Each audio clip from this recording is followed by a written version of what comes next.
Hey sneakies, welcome back for some more Warframe on the PlayStation 4. We're going right back into the void. This will be a Tower 1 defense mission. Joining me is Mr. Narwhal playing as Nyx. We have B. Jarky back again as Frost, and J-Mac will be Volt. Meanwhile, I'm bringing Excalibur back, who's been gone since episode 11. Don't forget to leave a like if you're enjoying the series. The more likes we get, the faster these videos come out. Also, hit subscribe so you don't have to miss another video in this series ever again. And as always, I do hope you enjoy. Here we go. Infiltrated. Alright, sneakies, my question to you for this episode is, what is your favorite strategy on defense missions? Now, Excalibur's not really your traditional Warframe 4 defense missions if you're trying to go long term, but he can still help in his own way if, I guess there's a lot of people who only have Excalibur because that's their start in Warframe. He was my start in Warframe. But he can still fill a tank role if you don't have a Rhino. Obviously, you'd prefer to have a Rhino if you have the option, but he can still work too. He has some pretty cool abilities that I really haven't shown in the series. Back in episode 11, I really wasn't that used to playing the game, so I wasn't nearly as advanced as I am now. So we're going to definitely take a look at some of his abilities here coming up. Now you can see enemies are pouring in everywhere here. There are certain choke points where you can expect them. There's a nice slash dash. That's Excalibur's basic starting ability. It's his go-to if he needs to get out of a jam really quick, or if he needs to do some damage to a bunch of enemies right in front of him. Pretty good strategies involved with that. And we are fortunate that we have Frost to have the snow globe around the object here. Alright, so just like that, wave 1 is down. If you're not familiar with defense missions in Warframe, basically every 5 waves we will get tempted to leave with a specific reward. Usually it's a mod. Sometimes it can be a resource or something too, like an ore can sell. Pretty rarely, actually. Oh yes, take that. That's Excalibur's Radial Javelin. That's his most powerful ability.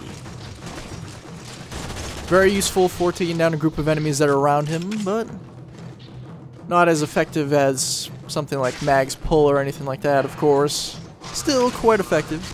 Now, the only ability I do not have equipped right now for Excalibur is his Super Jump, which I really probably should have equipped.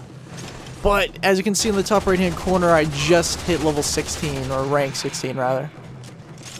So I still need more points to actually spend on his abilities and the mods that I can equip on him.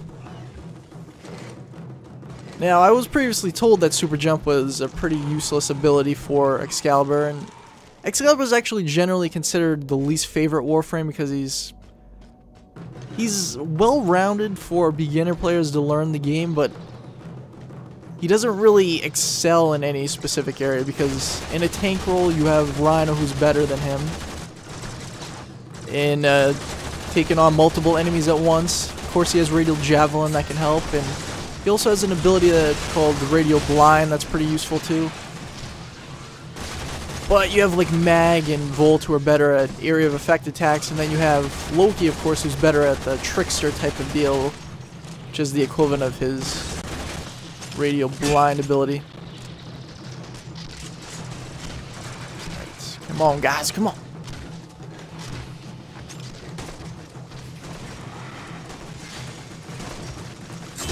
Take that. Oh, man.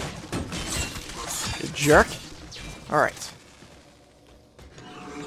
Now, this is one of the major choke points. You want to always keep an eye on this doorway here, of course.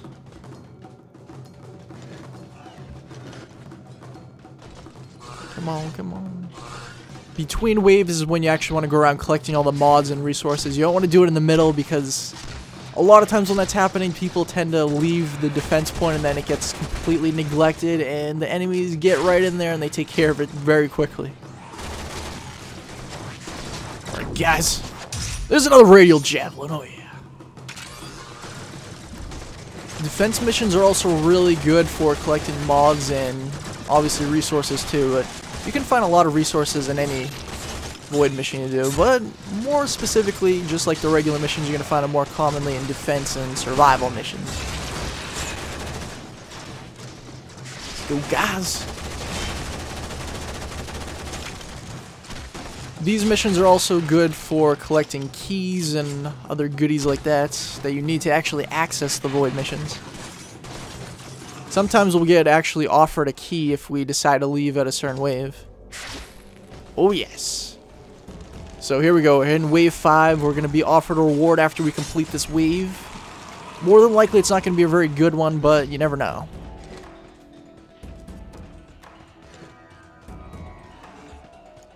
Let's go, where are these guys?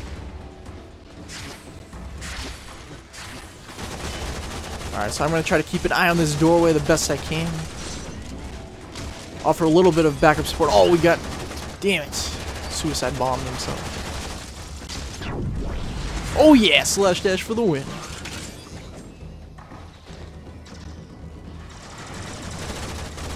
Now, the units that are in void missions are corrupted versions of the actual Greniers and also Corpus units. So they are very similar, they're just different because of their name and obviously how they look. I don't believe there's any difference in terms of how they actually play. I could be wrong about that, I'm not positive. More than likely if they're going to change it, they're going to do it in a later update because this game's still going through the process of being developed. Now, we're being offered a rare 5 fusion core. Obviously, it's a really good fusion core, but not really good enough reward to actually leave this early on. So we're going to go for a little bit longer. I don't know how long we're actually going to end up staying here. I'm going to try to make this video shorter than I typically make these. I know these tend to go over like 30 minutes and get to be pretty absurd. Now, enemies don't really tend to come from up those stairs, although sometimes stragglers will come down, but this is another major choke point you want to keep your eye on.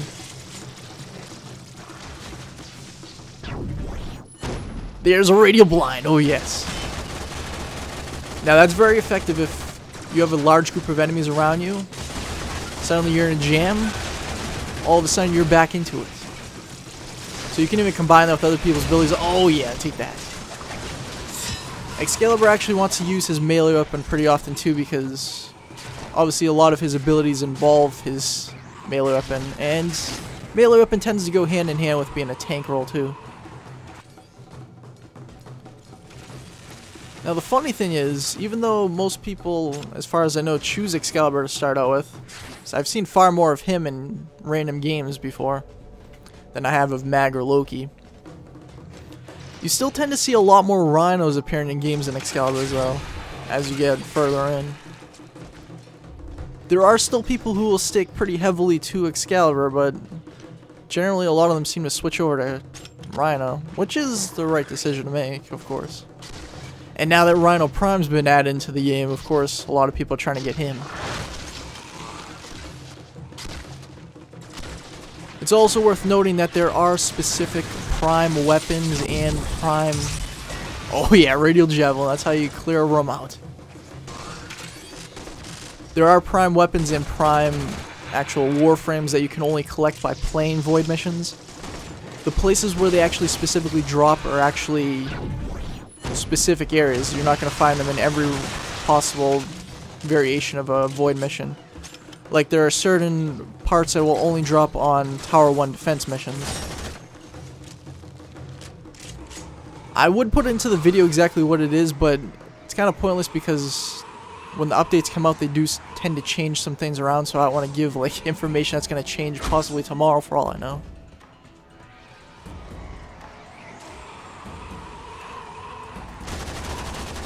What am I doing? Oh, okay. Somebody's using one of their abilities. I'm not really sure what ability that is. Never seen it before, I don't think. There's a radial blind to really help the situation too.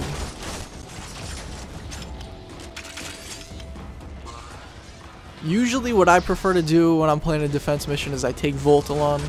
Because Volt is still the Warframe that I'm the most used to, and he's the one that I feel like I'm more confident in using anyway, as far as how you're supposed to play as him. And of course that does tend to happen the more you play as them, because it kind of gets to the point where you know them like the back of your hand, as the expression goes.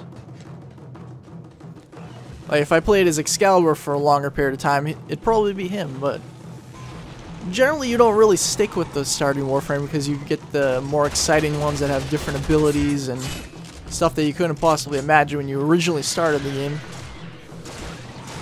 Like when I first started playing Warframe, I had absolutely no idea what to expect. Especially because it was a free-to-play game, I wasn't really expecting much, but this game is actually surprisingly really in-depth and it's a lot of fun. I'm actually playing this more than I've been playing any game that I've paid $60 for, of course. That is, of course, funny. You pay $400 for a new PlayStation 4, pay $60 each for a couple of new games, and you end up playing the free-to-play game more often.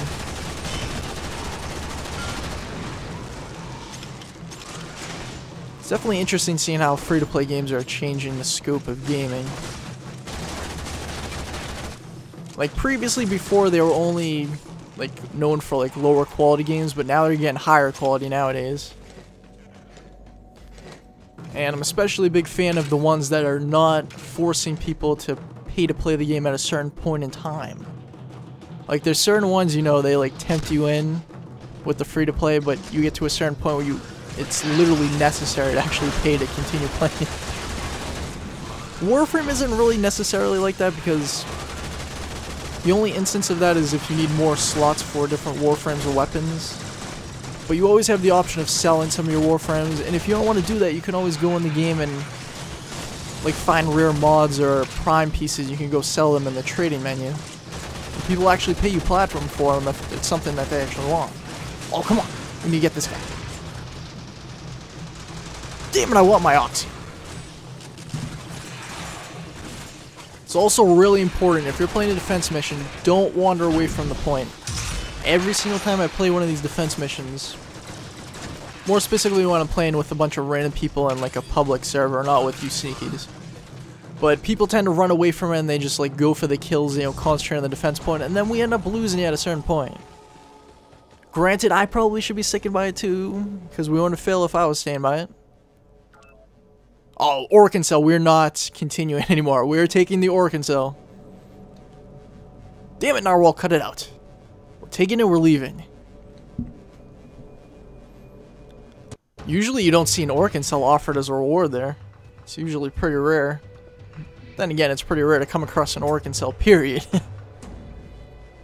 Really depends on if you're looking in the right place or not too, so. I played some missions, like a survival mission where I found like 4 of them in a single game, so sometimes they can be plentiful. Anyways, Narwhal's got the damage dealt. Damage taken goes to me. Damn it, Narwhal, cut it out. Total kills goes to J-Mac. And headshots as well. Melee kills goes to Narwhal. Deaths, nobody died thankfully because it's a Tower 1, so enemies are much lower level here. And of course it would be pretty embarrassing to die to enemies that low of a level. Anyways, upgrades received. I tied Narwhal. Narwhal takes the abilities used as well as the accuracy. Oh, and look, he gets the pickup count too. Revives, nobody even fell down, so good job to everybody. Anyway, so guys, I do hope you enjoyed. Don't forget to leave a like if you're enjoying the series. The more likes we get, the faster these videos keep pouring out. Also, hit subscribe if you're not already a sneaky to become one today. That way you don't have to miss another video in this series ever again. I, of course, do want as many of you to appear in these videos as possible, so don't forget to leave a comment down below if you'd like to appear in a future episode, and I'll definitely make it happen. And one last thing, don't be afraid to use the comments to find other people to play Warframe with. It can be a pretty effective strategy. Anyways, I'll see you next time for some more Warframe on the PlayStation 4.